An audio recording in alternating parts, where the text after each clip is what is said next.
There's this idea of attachment theory circulating in the universe, but the truth is that the commonly known about attachment theory is only the tip of the iceberg. It's only just the beginning of what's actually occurring within the body-mind's internal attachment systems. So I am going to share with you my own attachment theory, body-mind-soul attachment theory. And this is one of the many amazing concepts incorporated throughout my trifecta treasure trove and all of its transformative modalities. So let's look at the body-mind's attachment systems, how it develops, how it operates, how it affects our personal experience. But the best part about all of this is let's explore how this deeper understanding of internal attachment systems can actually open some brand new opportunities for healing transformation,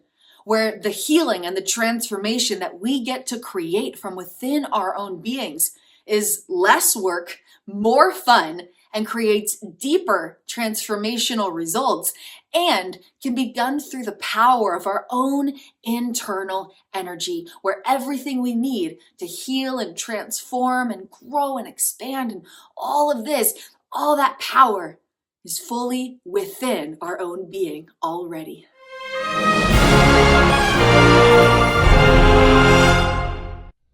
These videos reference Kristen Windsor's original Trifecta Treasure Trove modalities, intellectual property of Kristen Windsor, all rights reserved.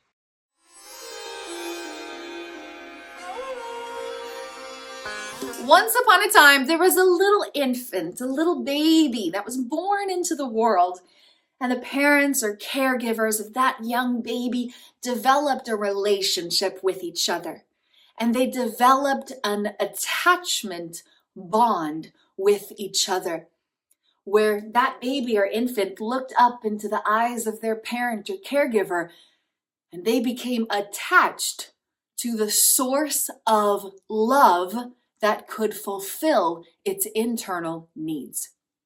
That young baby infant looked up, because they got a teeny tiny body that doesn't even know how to walk or talk yet, right? That baby infant looked up to their parent or caregiver and grew attachments with the source of love that could fulfill their internal needs. Those are some key words here. The source of love that could fulfill their internal needs.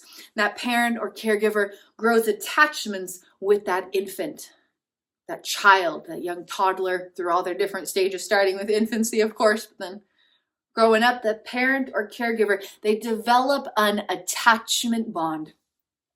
And through experiences of social engagement, where that infant, toddler, young child interacted socially with other people, starting with that parent or caregiver, and then other people within the immediate vicinity, like immediate family, and then neighbors and extended family, and then teachers at school and teachers at different things you go to and whatnot, okay? Socially engaging with other people. Hey, hi, how's it going? How are you? Good to see you. Socially engaging with other people created a certain style of fulfilling or not fulfilling specific internal needs, something I refer to as attachment needs, because the needs begin in that process of attachment development, parents or caregiver and infant, young child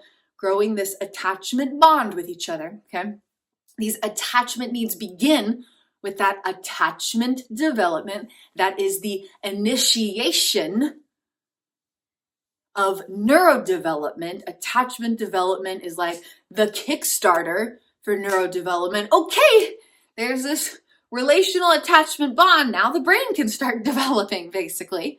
Okay, so these attachment needs begin during attachment development and then progress through the rest of attachment development and affect how the body-mind learns its own attachment. So that's what we'll talk about next, okay? So attachment bonds And then socially engaging with other people, those experiences created a certain style of fulfilling or not fulfilling these attachment needs. And these attachment needs are the foundational compass of the body mind. What is the body mind? Hey, hold up. What's the body mind? We have our mind, our conscious mind. We access it consciously through awareness. We can immediately experience the conceptualization of our mind. And then we have our physical body. And our physical body can do things like move and blink and see and speak and move. It's this body, okay? But then there's a bridge that connects the mind and the body, okay? Physical body, conscious mind, unconscious body, conscious mind. The body mind is the bridge. The body mind is the bridge between the mind and the body. The body mind includes the subconscious. The body mind includes a lifetime of unconscious memories that have navigational patterns. The body mind includes trillions of navigational networks that are the underlying cause of patterns of thoughts and feelings and habits and choices and your personality traits and your sense of self. And the body mind holds protocols of regulation. So while the physical body is what's actually doing the stuff, the body mind is telling it how to do its stuff. The body mind says, I have a pattern of autonomic nervous system regulation, stand by for the activation of my protocol. The body mind is what's guiding all the stuff in the body and affecting all the stuff in the mind. Trillions of navigational networks. The purpose is navigation. And this includes a lifetime of memories, especially unconscious memories, which is what most memories are. So that's the body mind. The body mind is how we experience our sense of self, the translations of every moment. If you smell something, you'll have a unique experience of smelling that thing that will probably be different from if other people were to smell that same thing. That's because of the navigational networks of the body mind. The attachment needs are the foundational compass of the body mind. The body mind is navigating self and life and regulating its inner realities in direct relationship with attachment needs. In relation with the need to feel seen and loved and safe and secure and supported and connected. The need to feel held and taken care of. The need to be celebrated and have belonging. The need to feel wanted and valued and important. In relation with attachment needs, the body mind has its compass and then navigates self and life and regulates its inner realities. Attachment needs are the navigational compass for the body mind, which is the bridge between the conscious mind and the unconscious body. And it is what allows for a uniquely individualized sense of self or personal identity. It's what projects patterns of thoughts and feelings, emotions, sensations, habits, choices, and all the ways you encounter your own sense of self, your personal, unique sense of self. It's the thing that affects all the systems of regulation. The physical body has the structures for it, but the body mind is what has the patterns and protocols that tell it how to operate and how to run and how to function and how to flow. And the body mind is navigating and regulating our existence in every moment, while storing a lifetime of unconscious memories. And it navigates and regulates in relationship with the well-being of attachment needs. So let's go back to attachment development. This is where stuff gets juicy. The most magical attachment theory that expands our understanding of the human experience, and from this expanded awareness opens new opportunities for healing and transformation and the infinite potential of our human existence. So attachment development begins with that infant, that toddler, that young child, and the primary parent or caregiver growing an attachment bond. But plot twist, plot twist, plot twist. Are you even ready for this plot twist? Okay, psych! Okay, that's just a facade for what's actually happening. It's just the cover of the book, and we haven't even opened it. The attachment bond happening is just the facilitating mechanism for the internal attachment systems to develop. The attachment bond that occurs between a young person and their primary parent or caregiver, the infant, toddler, young child, and their mom, their dad, their caretaker, whomever is primarily raising them, that attachment bond, that relational attachment bond is just the facilitating mechanism to kickstart the development of internal body-mind attachment systems. And this is a new way to understand neurodevelopment in relation with social engagement and how socially engaging with people impacts brain-body development. It's a whole new lens to understand that. So the relational attachment bond happening is just the facilitating mechanism for the body-mind's internal attachment systems to develop. So what are the body-mind's internal attachment systems? What are they? Why do they matter? How can understanding this change our life for the better? Okay, so imagine there's a truck and a trailer. And in order for the truck to pull the trailer, there needs to be an attachment, a very specific thing connected in a very specific way that has a very specific purpose. Okay? Imagine there's a truck, imagine there's a trailer, two separate things. They don't naturally have an automatic connection. But the goal is for the truck to pull the trailer and for the trailer to carry things that don't fit in the truck. So they support each other even though they have different roles. Okay, notice that? The truck and the trailer have different roles, but they support each other. The truck is to pull the trailer is to hold the things that don't fit in the truck, right? So they have a mutually symbiotic relationship, a mutually beneficial symbiotic relationship where the truck can't go do its things without the trailer because it's trying to carry too much stuff and won't be able to carry all the things where it needs to go without the trailer. The trailer needs the truck. The trailer can hold a lot of stuff, but it can't drive on its own. And so in order to accomplish this task we have of carrying all these things in the truck and the trailer has to pull the trailer and the trailer has to hold the stuff.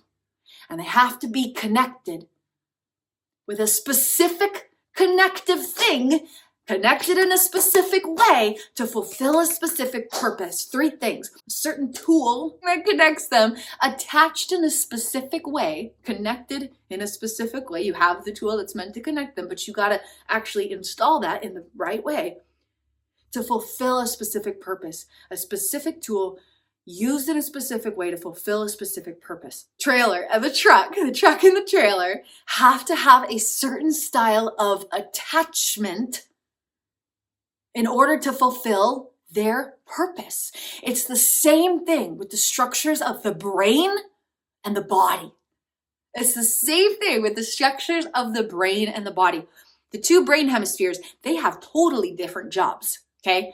The right brain hemisphere helps us with the visual processing, especially. It's not exclusive, but they have their primary strengths and purposes, right?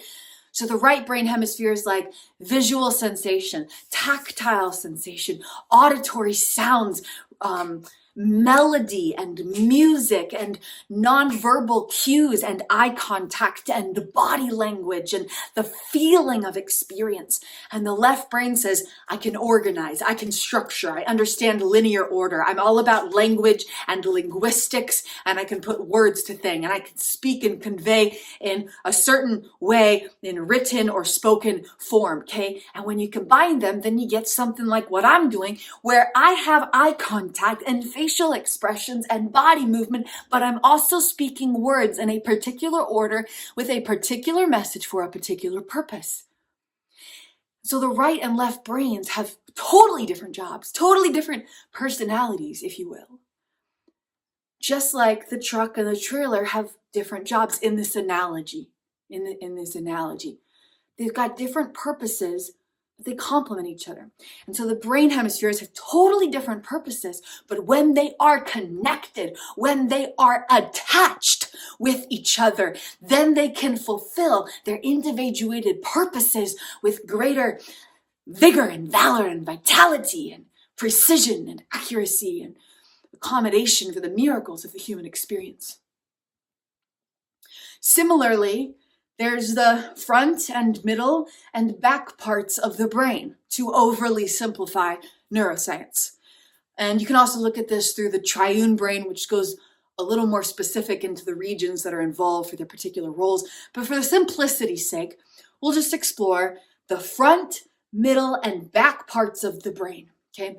They all have different roles that seem to actually have nothing to do with each other. The back part of the brain says safety, homeostasis, regulation. I'm going to help with the safety, regulation, and homeostasis of the basic bodily needs and functions, okay? And then there's the front part of the brain that has a job that actually seems to have nothing to do with that. The front part of the brain is like, okay, I've got this awareness and I can have conscious intentionality and choice and perception, and I can actually create my own unique thoughts about myself and my life. And then there's like the middle parts of the brain, to overly generalize it, that carry all these capacities for emotion and feeling. And they have the limbic system and all of these different regulatory processes that support us in having emotional experiences that actually unite that conscious mind and unconscious body through subconscious sensations. And so there's these different regions of the brain that, if you look at them individually, they kind of actually seem like they have nothing to do with each other. They've got totally different roles, totally different jobs, totally different processes, totally different functionalities, totally different modalities of operating, totally different inner priorities. Like, they're really different beings. But when they are attached with each other effectively, you got the right kind of attachment, used in the right way to fulfill that perfect purpose that fulfills its highest expression, then the triune brain, or the front, middle, and back parts of the brain, to overly generalize it, have this attachment with each other. And they help each other out. And the front parts of the brain can bring regulation to the emotional centers. And the emotional centers can bring flavor to the front brain, similar to how the right brain and the left brain complement each other when it comes to feeling deeply and being able to kind of regulate and manage and direct that feeling. And then the back parts of the brain are like, okay, I'm going to tell you when I'm hungry, I'm going to tell you when I'm thirsty, I'm going to keep you alive, I'm going to have this status quo of heart rate variability, I'm going to tell your heart to beat, I'm going to, guide your lungs to have their regulatory processes, I'm going to keep you alive, right? I'm going to do all the things to keep your body alive. But what good is being alive if you're not able to have these amazing feeling emotions and all this conscious thought where you can consciously use your body to enjoy life and then feel the sensations of that through?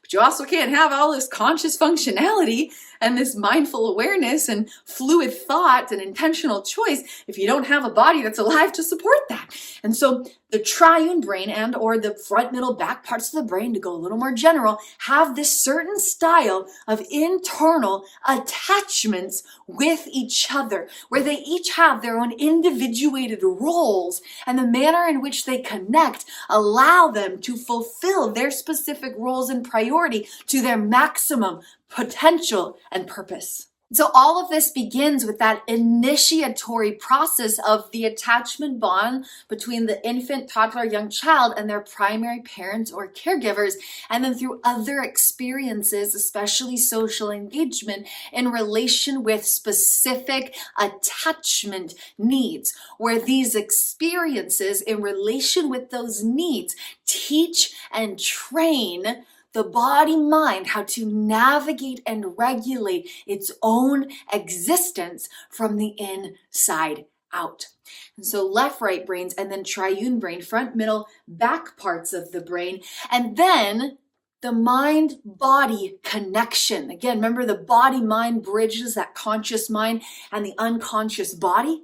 And so as the body-mind grows into its own uniquely individualized existence through attachment development, developing its own internal attachment systems, the conscious mind and the unconscious body learn to connect. And we explore this deeper in another video, Mind-Body Connection Masterclass. But basically, there's this two-way street where the mind talks to the body receives the messages and interprets them. The body talks to the mind, and the mind receives and interprets those messages. And there's a lot of complex miracles occurring for there to be that two-way communication system. And so imagine the mind and the body are like two individual persons in a relationship. And it's all about their structures of internal attachment systems. The mind and the body are attached with each other. They're connected with each other. They're linked with each other. They're associated with each other. They're attached with each other. And so for the mind to be able to connect to the body and the body to have connection with the mind, it's all about the internal attachment system that bridges their inner realities. And then we have the nervous system, and we can especially focus on the autonomic nervous system, where we found out through the PolyVagal theory, it's all about states of social engagement and disengagement.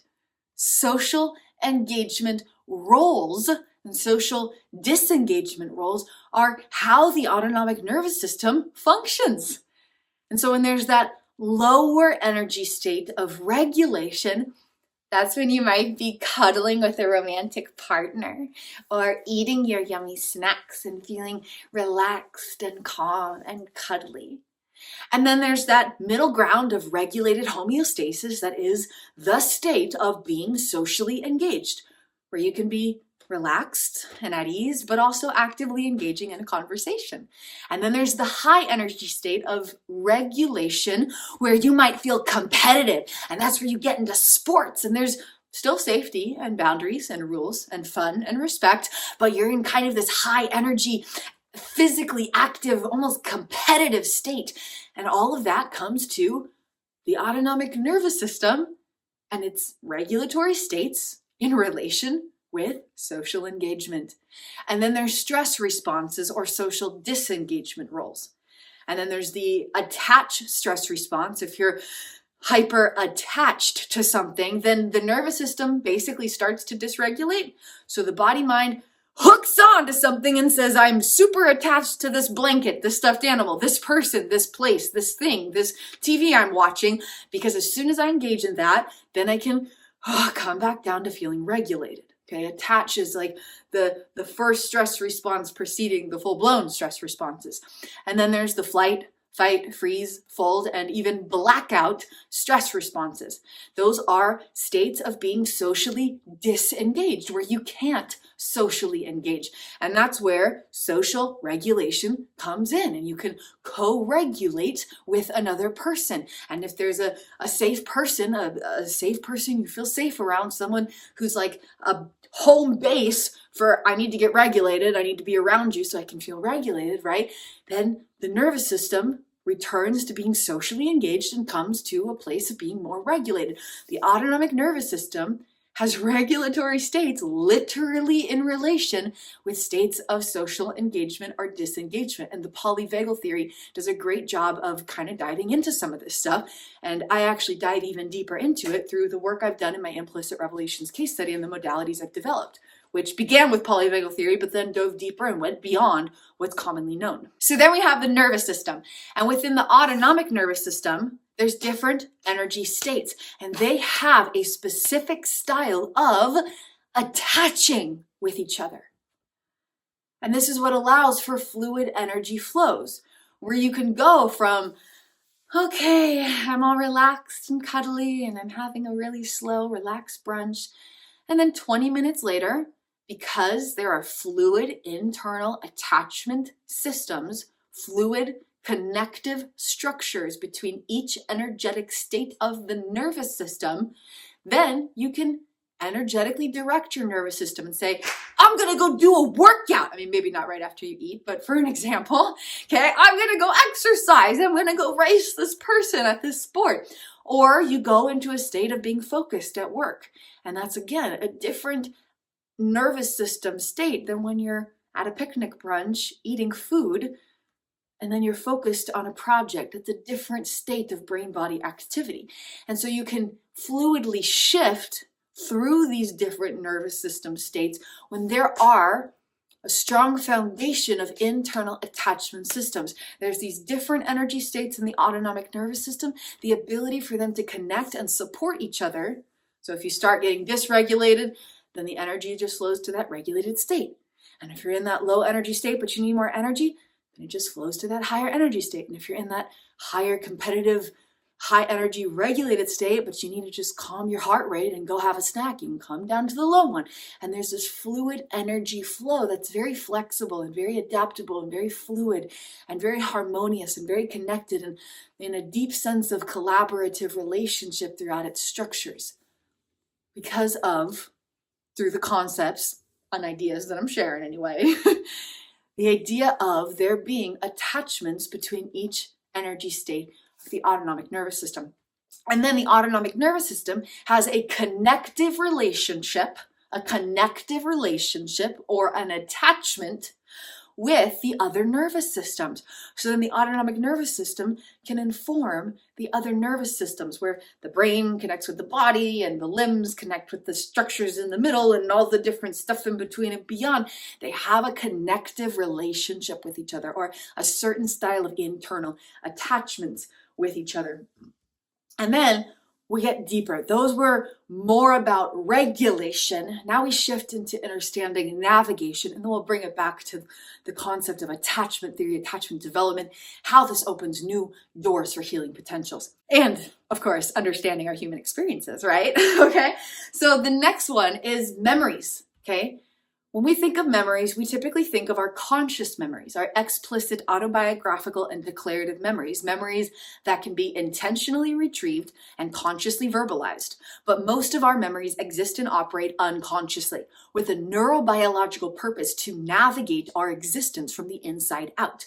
The navigation of present and potential moments is directly influenced by our unconscious memories, which don't actually care about storing the past. They store navigational patterns, including patterns of feeling and movement. For example, there's a pattern of movement in my body mind that has all this information I'm sharing with you. There's a pattern of movement that allows me to speak and articulate a particular concept, pattern of movement as my body approaches recording a video. And there's a pattern of feeling. I feel very passionate about this stuff because it has changed my life when nothing else could. And it has given me back through the healing potentials. This awareness has opened up. So I'm very passionate. So there's a pattern of feeling and a pattern of movement, a learned motor skill of having an organization of these ideas, okay? Patterns of feeling and movement. The way we feel, the way we move, the way we connect emotionally and sensationally and through feelings-based experiences and responses, and the way we think and move and make choices and have habits.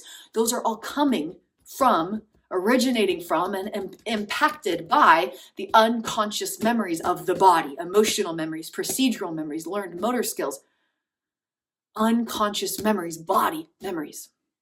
And so conscious and unconscious memories have a relational connection. When you go into some healing modality, a lot of the time you're trying to make a new bridge between conscious and unconscious memories. For example, if there's a fragment of a feeling or a sensation or an emotion or a response from a past trauma that carries information in the unconscious memories, and you want to try to connect that with conscious memories, so it's no longer this fragment of a sensation, but it's associated with a story that is now complete in relation with the past. Okay, just one of infinite examples. The conscious and the unconscious memories have a relational connection. Another more everyday example is when you're driving somewhere familiar that you know. The body has unconscious memories of patterns of movement where it can guide your body to A, know how to drive the car that you're driving, and B, to know which street to turn on, where there's a stoplight, where there's a traffic light, where there's a two-way stop or a four-way stop, what road to turn left on, where to reroute if there's traffic, right? patterns of movement. But then there's the conscious awareness and the conscious memories that know the association you have with that place. That's the place I go to go picnic at the park. That's the place I go to that is a library I check out books from. That's the place that I met my friend at coffee or brunch that one time and we had a really in-depth conversation. So there's the conscious, declarative and autobiographical memories, and then there's the unconscious, emotional and procedural memories, and these both are helping us navigate our life in every moment of every day beyond awareness. And so the conscious and the unconscious memories, that's a cool shadow of my hand up there. The conscious and the unconscious memories have a relational connection with each other, have a relational connection through a certain style of internal attachments. The conscious and the unconscious memories have a way of attaching with each other. And when there's integration, it creates more harmony within the navigation of our own self. And then there are navigational networks that learn how to have attachments with certain elements of experience, okay? So let's say, for example, there's a young baby or toddler and they have like a rattle or a toy of some kind.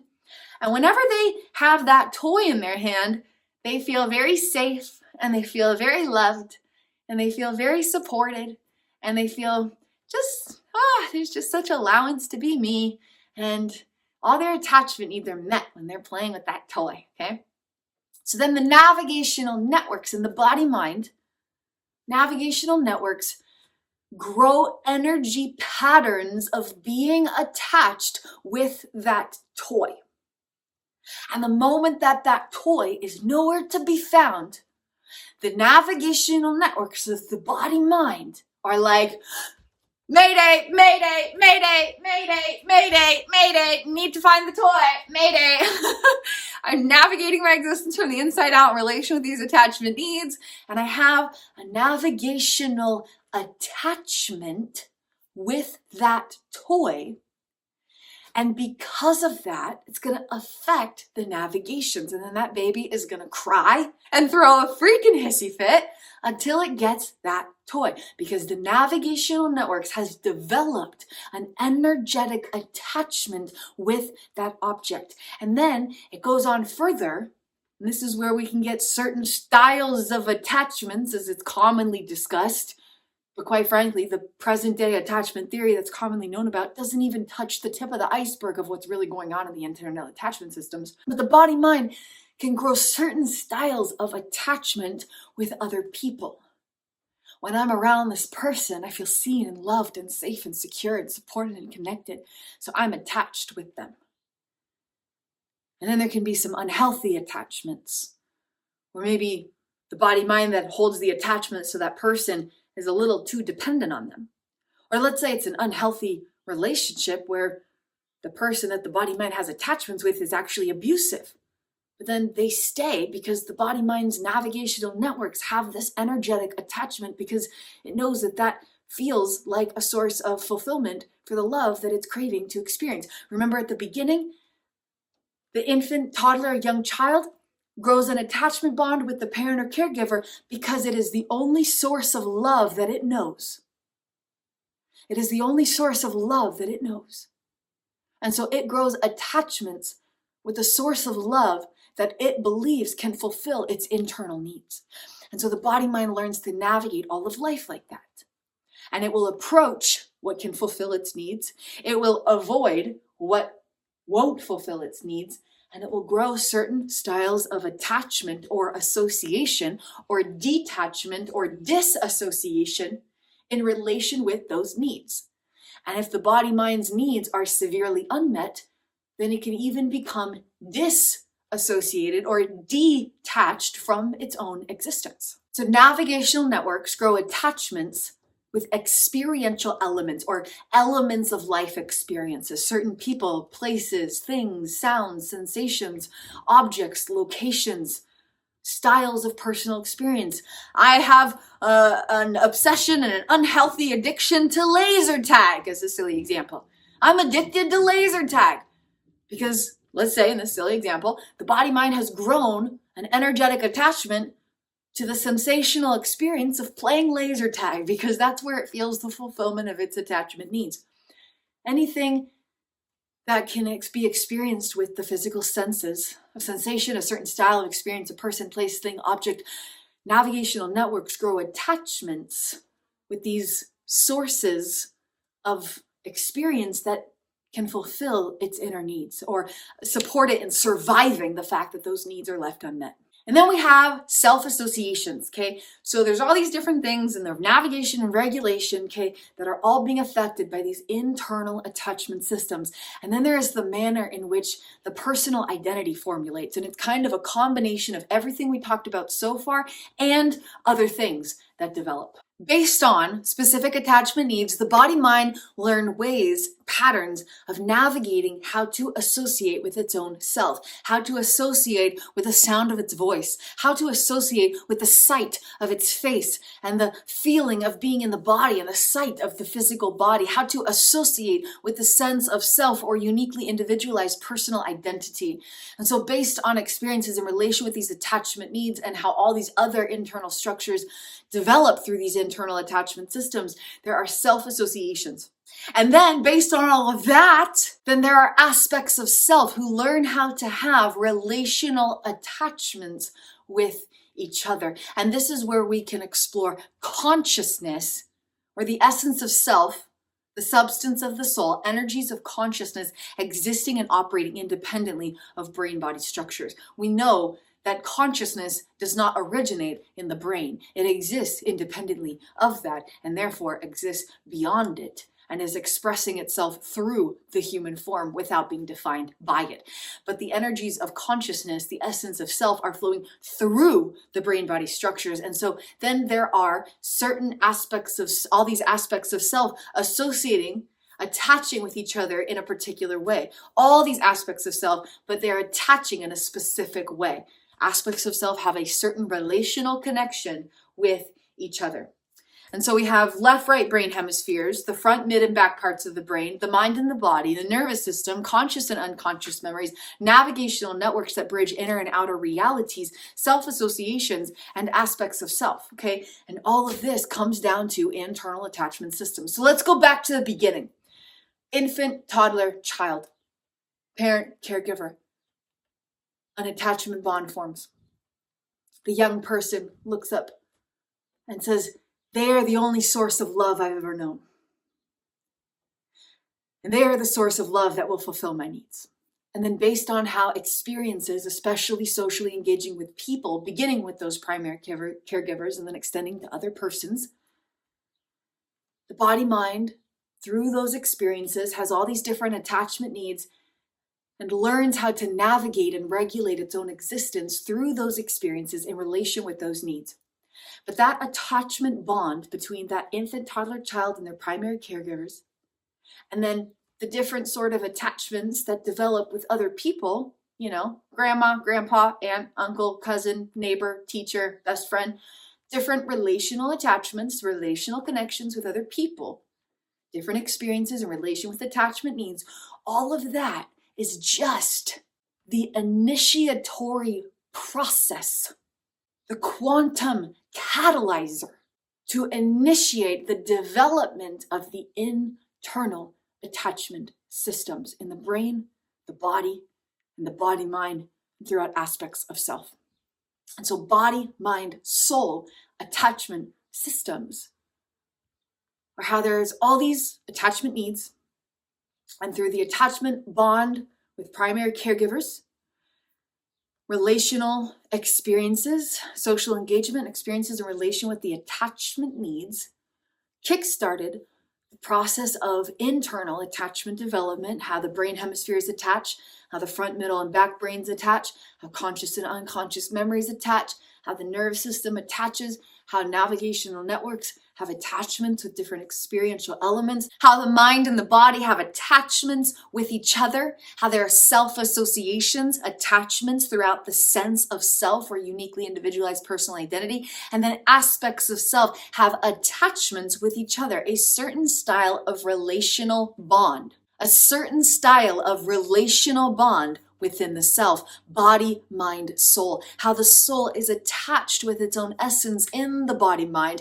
how the body mind is attached within itself and bridging the conscious mind and unconscious body, the attachments throughout the internal structures that knit everything together. So that's a little about my own body-mind-soul attachment theory, one of the foundational concepts utilized within my trifecta treasure trove modalities. And these have been developed through 5+ years of my own work, through my self-led implicit revelations case study, which included over 20,000 hours of studying neuroscience, studying my own unique experiences, and bridging the gaps through hundreds of hours of recorded observation and thousands more hours diving deep, over 20,000 hours over 5+ years, preceded by many more years of experience and research to develop this idea. So that's a little about the body-mind-soul attachment theory through my trifecta treasure trove modalities. How does this open new opportunities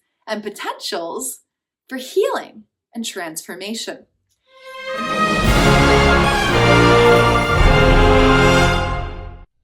These videos reference Kristen Windsor's original Trifecta Treasure Trove modalities, intellectual property of Kristen Windsor, all rights reserved.